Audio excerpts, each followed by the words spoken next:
Excuse me, artist Sourav কোথায়? আমি ওনার সাথে একটু দেখা করতে চাচ্ছি। আপনি কে? আমি হচ্ছি। কার সাথে দেখা করবেন না? আপনার কোনো কাজ থাকলে আমাকে বলতে পারেন। কিন্তু আমি তো সেটা সৌরভকেই বলতে চাই। সম্ভব নয়। সম্ভব না? আচ্ছা, আপনাদের স্টুডিওটা কোন দিকে? স্টুডিও হচ্ছে এদিকে, দরজা দিয়ে ওপাশে গেলে studio. Thank you so much. এই আপনি ওদিকে কোথায় যাচ্ছেন? কেন, সৌরভ নেই?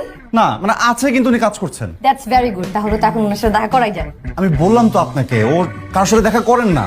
ওফো, ওনার কার সাথে দেখা করা লাগবে না, আমি ওনার সাথে দেখা করবো। সরেন আপনি, move move move. Excuse me, hello.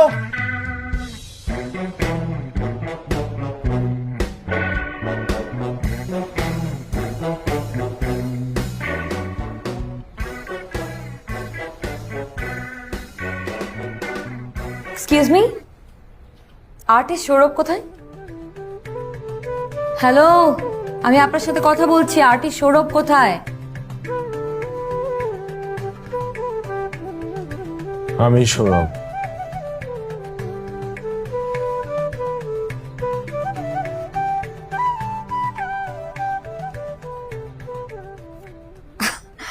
আপনি আপনি সৌরভ? সৌরভ দি আর্টিস্ট। মানে আপনি আমার পোর্ট্রেট এঁকেছেন? আমি তো অনেক মানুষের পোর্ট্রেটই আঁকি, আপনার তো আমি রেখেছি।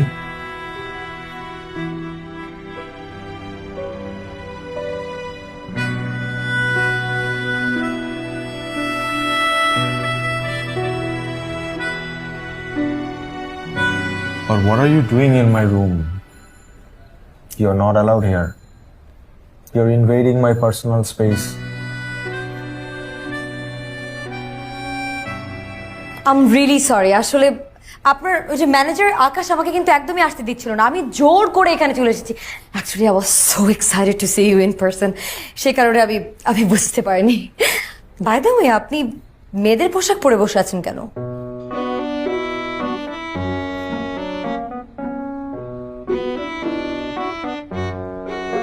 ওকে, আপনি ছবি আঁকার পাশাপাশি একজন থিয়েটার আর্টিস্ট, রাইট? এবং আপনি একটা মেয়ের রোল প্লে করছেন, সেই কারণেই আপনি শাড়ি পরে বসে আছেন, তাই না?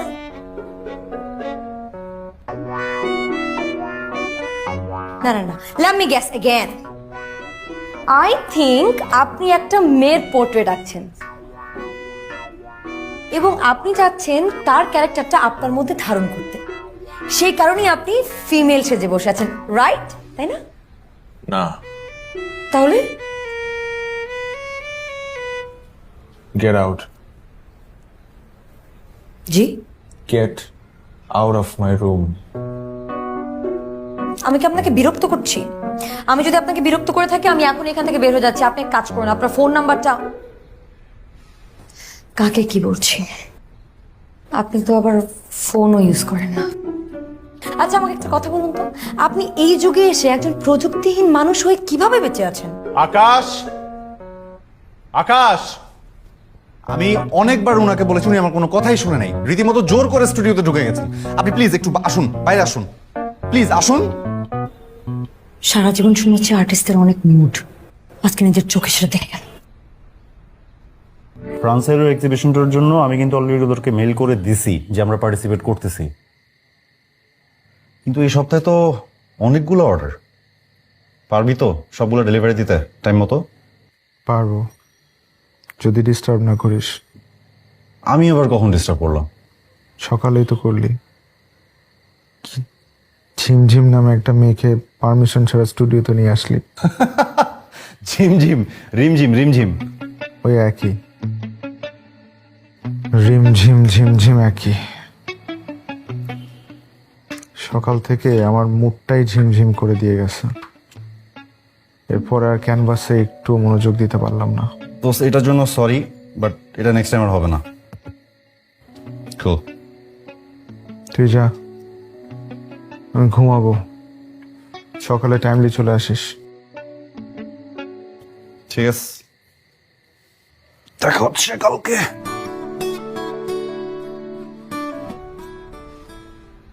আপনি আবার এসছেন? সৌরভ না আপনাকে বললো বিরক্ত না করতে? আপনি আমার সাথে এরকম করে কথা বলছেন কেন? আমি এখানে কাউকে বিরক্ত করতে আসিনি। আমি এসেছি একটা প্রফেশনাল কাজে, ঠিক আছে? আমি অর্ডার করতে চাই।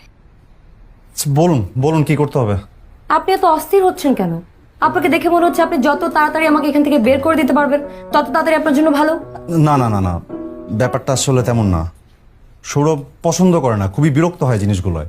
আর আমি ওর ম্যানেজার হলেও আমি কিন্তু ওর ফ্রেন্ড ফ্রেন্ড কাম ম্যানেজার বলতে পারেন। সো কিসে বিরক্ত হয় কিসে হয় না সেটা আমাকে লক্ষ্য রাখতে হয়।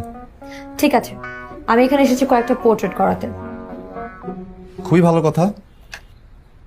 তাহলে বলেন কয়টা পোর্ট্রেট করাতে চান? যার পোর্ট্রেট করাবেন তার ছবি এনেছেন? যার পোর্ট্রেট করাবো মানে? আমি আমার পোর্ট্রেট করাতে চাই। কো আমি চাই আমি সেজে গুজে সৌরভের সামনে বসে থাকবো, সৌরভ আমার দিকে এক দৃষ্টিতে তাকিয়ে থাকবে,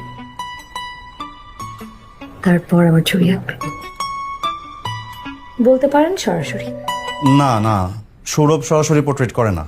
তাহলে ফটোগ্রাফি দিয়ে যান, যে যে অ্যাঙ্গেল থেকে করতে চান পোর্ট্রেটটা। এই নিন। এই নিন মানে আপনি বাছাই করে দেন কোনটা পোর্ট্রেট করাতে চান? সবগুলো পোর্ট্রেট করাবো। এখানে 101টা ছবি আছে।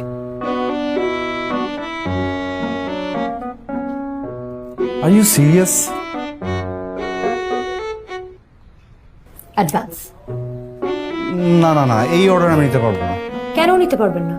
সৌরভকে জিজ্ঞেস করে নিতে হবে। তাহলে চলুন না, সৌরভকে জিজ্ঞেস। না না না না, আপনি বসুন আপনি বসুন। আমি যাচ্ছি, আমি জিজ্ঞেস করে আসছি। ওকে।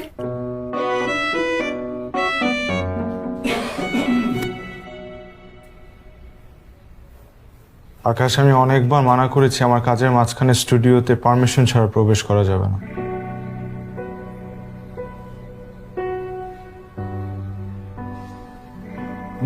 আকাশ।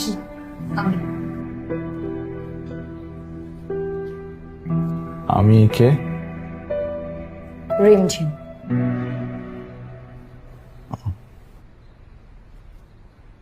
রিমঝিম এখানে কেন?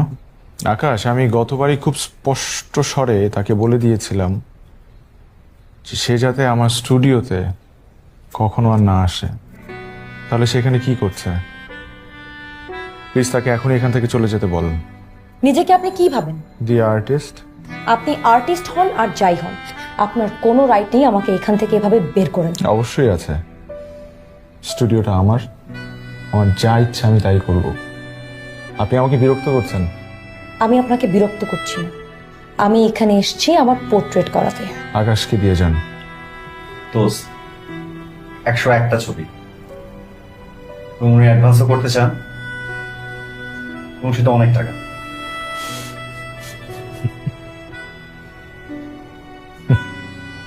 অনেক টাকা? আকাশ, কি অনেক টাকা? তো আপনি আপনার টাকা দিয়ে একজন শিল্পীকে কিনতে চান?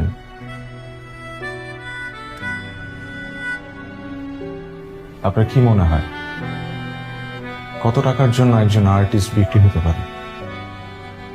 যত টাকা লাগবে তত টাকা। ধারণাটা ভুল। আমি কখনোই টাকার বিনিময়ে আপনার পোর্ট্রেট করাবো না। আপনি প্লিজ এখান থেকে যান। আকাশ, আকাশ। ম্যাডাম চলেন, সৌরভ যা বলে সেটা করেন। আপনি চুপ করুন। আমি কি জানতে পারি কেন? বিকজ আমি টাকার কাছে আমার শিল্পকে বিক্রি করবো না, তাই। ভালো কথা। আপনি একজন শিল্পী, আপনি আপনার শিল্প দিয়ে মানুষের সাথে কানেক্ট করেন এবং সেই কারণেই কিন্তু মানুষ আপনাকে ভালোবাসে। আমিও আপনার কাজকে ভালোবেসে আপনার কাছে এসেছিলাম, কিন্তু আজকে আপনি আমার সাথে যে ব্যবহারটা করলেন, আমার বলতে একটুও দ্বিধা হচ্ছে না যে আপনি একজন প্রকৃত artist non. Your just fake. প্রত্যেক মাসের 1 তারিখে আপনার বাসায় 5টি পোর্ট্রেট পৌঁছে যাবে, কিন্তু আমি আমার স্টুডিওতে আপনাকে আর কখনো দেখতে চাই না। ইনফ্যাক্ট আমি আমার দু চোখের সামনেই কখনো আপনাকে আর দেখতে চাই না। Get out, out. কিছু মনে করবেন না ম্যাম, মাঝে মাঝে আমি নিজেও ওকে বুঝতে পারি না। I don't care. টাকাটা রাখুন। না না না, টাকা এখন না, আপনার কাজটা আগে হোক, তারপর টাকাটা নিব।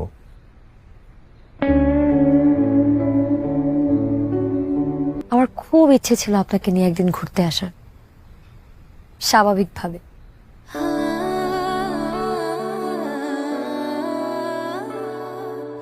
আমাকে কি আপনার অস্বাভাবিক লাগে? একটু, কিন্তু আপনি তো একজন আর্টিস্ট, আপনি এমনটা হতেই পারেন।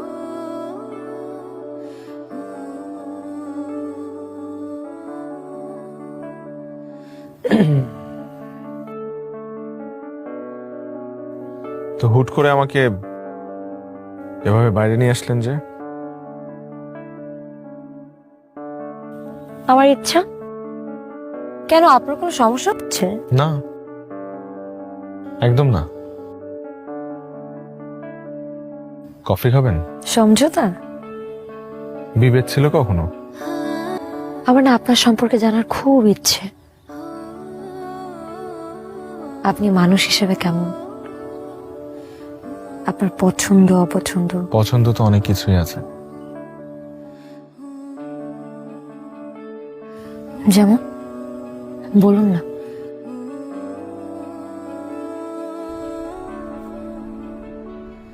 খোলা মাঠে সারা রাত জেগে ভরা পূর্ণিমা দেখা, দিগন্ত বিস্তৃত ভাদ্র মাসের হাওরে নৌকা নিয়ে ঘুরে বেড়ানো, নাটাই সুতো থেকে কেটে যাওয়া ঘড়ির পেছনে ছুটতে ছুটতে ক্লান্ত হওয়া,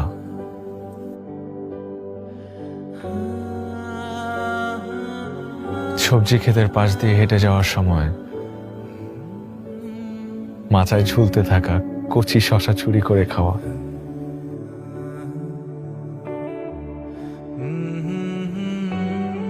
তিন চাকার বিয়ারিং গাড়ি নিয়ে দিন রাত টই টই করে ঘুরে বেড়ানো, এমন আর অনেক কিছুই আমার পছন্দ। কিন্তু নাগরিক এই সভ্যতার দুর্ভিক্ষে এগুলো আমি কোথায় পাই বলেন? এই সব কিছু যদি আমি আপনাকে দিই, নেবেন? আপনি দেবেন এসব কিছু? বল। না, এত রাত পর্যন্ত কাজ করছো? আর বলিস না, কাজ শেষ হয়নি। কিছু বলবি? না, কিছু বলবো না। তাহলে শুয়ে পড়।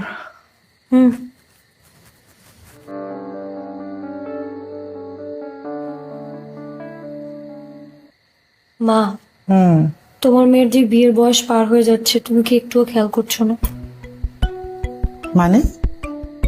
না মানে আমার এখন যে বয়স, তার 2 বছর আগে কিন্তু তোমার বিয়ে হয়ে গিয়েছিল। তো কি হয়েছে আমি বুঝলাম না, তো কি হয়েছেটা কি? কি বলছিস কিছুই তো বুঝতে পারছি না। মা, আমার না একটা ছেলেকে খুব পছন্দ হয়েছে। ছেলেটা কে? ও একজন আর্টিস্ট, মানে পেইন্টার, নাম সৌরভ। ভালো তো, গিয়ে বল তাকে। আমি বলতে পারছি না দেখি তো তোমার কাছে এসেছি মা। মানে কি? তোর ভালোবাসার কথা এখন গিয়ে আমি ওকে বলবো? এটা হয় নাকি? ভালোবাসার কথা বলবে কেন? তো তুমি গিয়ে বিয়ের কথা বলবে। রিমঝিম, মা প্লিজ, তুমি কালকে ওর স্টুডিওতে যাবে বিয়ের প্রপোজাল নিয়ে। মা প্লিজ বলো যাবে, প্লিজ। ঠিকানাটা দিয়ে যাস। আই লাভ ইউ মা। I know. Thank you so much. শুয়ে পড়। Good night. Good night. আমি রিমঝিমের মা।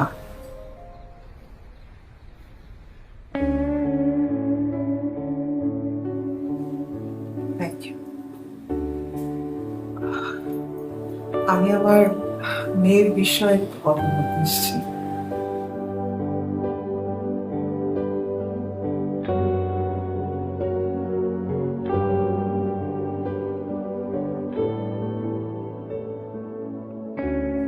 আমি হয়তো বা ধারণা করতে পারছি আপনি কি বলতে চান, আর আমার ধারণা যদি সঠিক হয়ে থাকে তাহলে আমি এই কথাটা শুনতে আগ্রহী নই।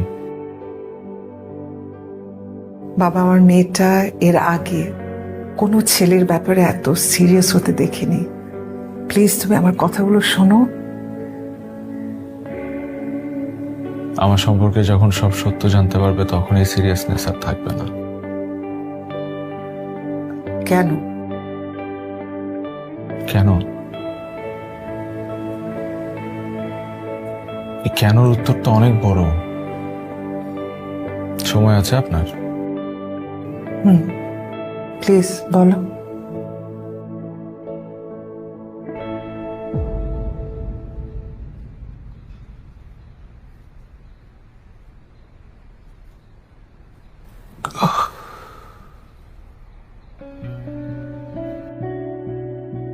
সময়টা ছিল 1989 সাল।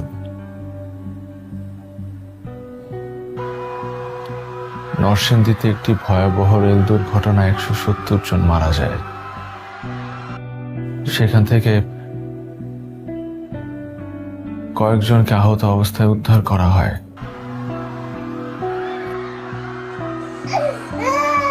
ঘটনাস্থল থেকে পুলিশ একটি 1 বছরের শিশুকে উদ্ধার করে এবং উদ্ধার করে তাকে একটি শিশু সদনে পাঠিয়ে দেওয়া হয়। সেই থেকে ছেলেটি ওখানেই বড় হয়েছিল, কিন্তু শিশুটিকে যেখান থেকে উদ্ধার করা হয় তার ঠিক পাশেই দুজন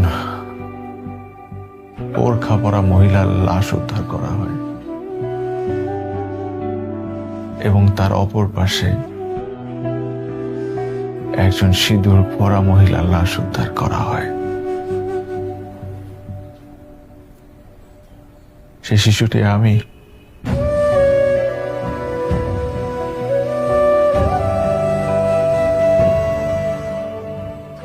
আপনি কি আমাকে বলতে পারেন যে আমি কাকে আমার গর্ভধারিণী হিসেবে মেনে নেব? সেই বোরখা পরা মহিলাটাকে নাকি সিঁদুর পরা মহিলাটাকে?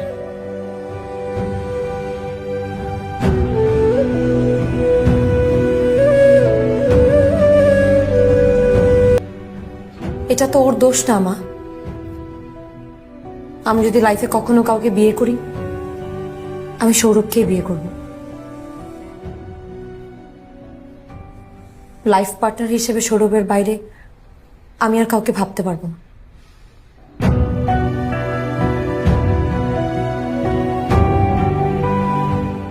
এখন আমি কি করব?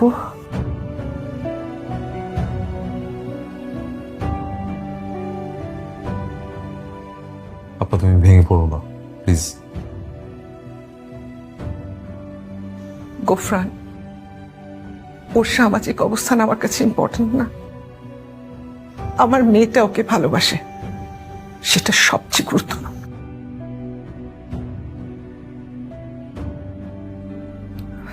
সম্ভব না। আপনি যেটার জন্য এখানে এসেছেন এটা সম্ভব না। ওয়েল, যে কেন সম্ভব না সেটা কি একটু জানতে পারি? দেখুন সৌরভ, রিমঝিম মানে আমার ভাগ্নি, ও কিন্তু অসম্ভব লক্ষ্মী একটা মেয়ে। Highly educated, well family background, well established, শিল্পপতি বাবার একমাত্র সন্তান। ওর বাবা মানে আমার দুলাভাই বছর 2 হলো মারা গেছে, বাট সেটাও কোনো ম্যাটার করে না, কারণ আমার আপা খুব ট্যাক্টফুলি বিজনেসটা হ্যান্ডেল করছেন। তবে সবচেয়ে বড় পয়েন্ট হলো রিমঝিম আপনাকে অসম্ভব রকম পছন্দ করে। ছবিটা কেমন হয়েছে? বাহ, বিউটিফুল। I know. আমার প্রত্যেকটা চিত্রকর্ম আমার ফ্যানরা পছন্দ করে এবং সেই সূত্রে আমাকেও পছন্দ করে। দেখুন সৌরভ, এটা ঠিক আছে, বাট আপনার ফ্রেন্ডস বা আপনার সার্কেল আপনাকে অনেক পছন্দ করে, বাট রিমঝিমের পছন্দ করা আর ওদের পছন্দ করা কিন্তু সেম থিং না। রিমঝিম আপনাকে ভীষণ রকমের ভালোবাসে, ভীষণ। সৌরভ, আমি শুনেছি আপার কাছে যে আপনার বড় হয়ে ওঠা, আপনার যে একটা পাস্ট জার্নি আছে, সেটা অনেক কষ্টের। এখন এটাকে যদি আপনি এক্সকিউজ হিসেবে দাঁড় করান, সেক্ষেত্রে আমি বলতে চাই, দেখুন আপনার পাস্টের জার্নি আমাদের কাছে কোনো ম্যাটার করে না। সিরিয়াসলি, আমাদের কোনো প্রবলেম নেই।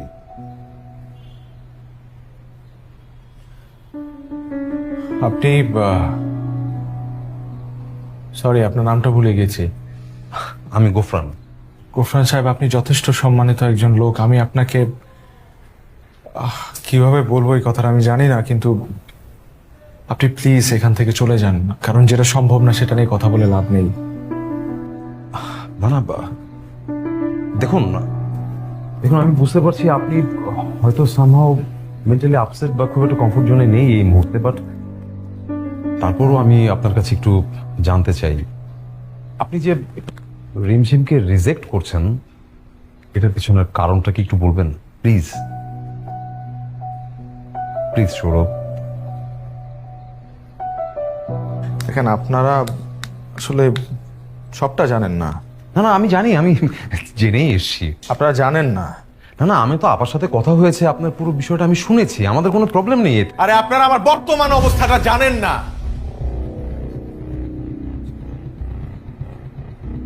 আপনি একটু শান্ত হন। দেখুন, আমি আপনাকে নিশ্চয়তা দিচ্ছি, আপনি যদি আমাদের পরিবারের সদস্য হন।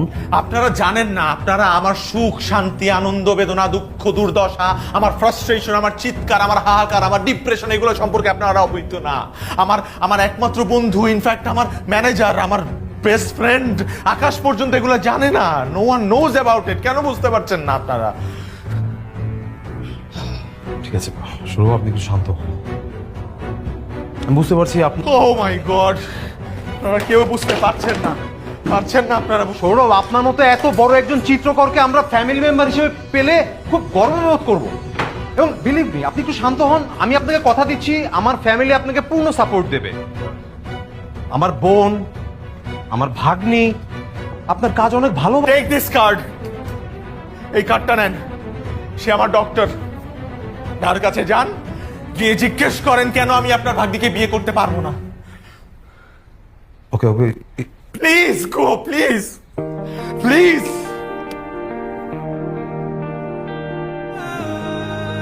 দেখুন, মেডিকেল পরিভাষায় একটা রোগ আছে, DSD, disorder of sex development. একটা শিশু জন্মের সময় তার যে লিঙ্গ ডিটারমিনেশন হয়, সেখানে কিছু তারতম্য দেখা দেয়। আর জন্মগতভাবে মানুষের একটা জেনেটিক সেক্স থাকে, আরেকটি থাকে ফেনোটাইপিক সেক্স, মানে বাইরে তার সেক্সটা কি আর জন্মের সময় তার সেক্সটা কি হয়েছিল। এই পাথয়ের মধ্যে যদি কোনো অসামঞ্জস্যতা থাকে, তাহলে কিন্তু তার সেক্সটা প্রকাশিত হয় না।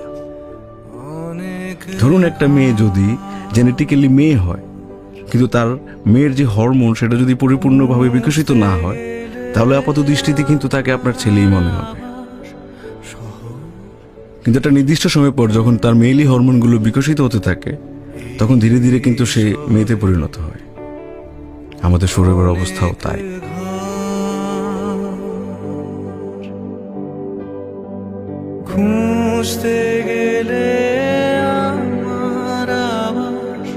ইদানিং তার মেয়েলি হরমোনগুলো বিকশিত হয়ে পরিপূর্ণতা পাচ্ছে।